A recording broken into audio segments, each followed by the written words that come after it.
Good morning. What I wanted to do with this video is just to explain how the yoga and meditation techniques that I teach or try to teach can help to let us move a little bit more happily through our lives when things are going on around. And the practice of observation, when we sit quietly with our mind focused on, for instance, our body or our breath, when we sit with our eyes closed and try and focus on something, as in meditation or yoga, it helps us then to become the third-party observer or the silent observer.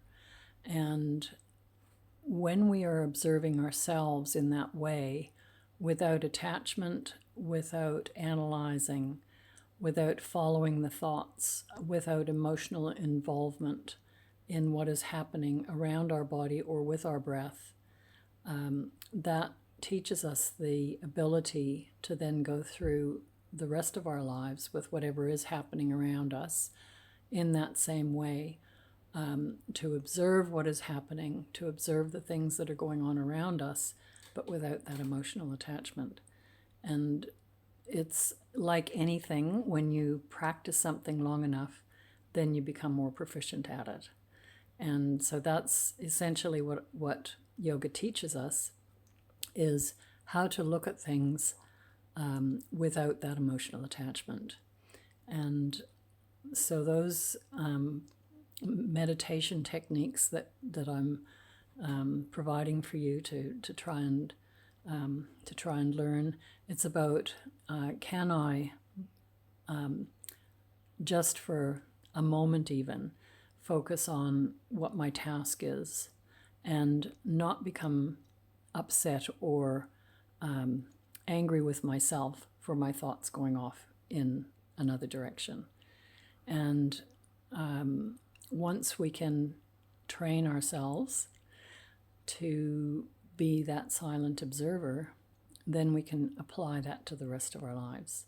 And when we see something going on around us, we can observe, oh, look, this is happening, but without the emotional attachment.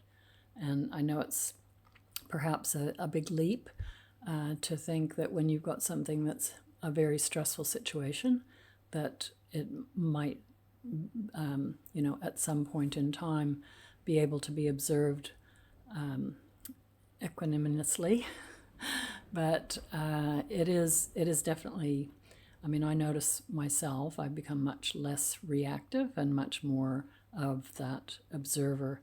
And I can still love, I can still feel joy, I can still have all of those emotions, but without the attachment to them, which is quite, it's quite special when that happens, because that just allows the freedom then for happiness. So you're not expecting something from outside to make you happy. You're not tied to the things that are going on around you, to provide you with your emotions. You can make your emotions what you want them to be, which is even more powerful. So that was what I wanted to share with you this morning. Hopefully that's given you some insight into how the yoga and meditation techniques that I try to teach can help. Thanks.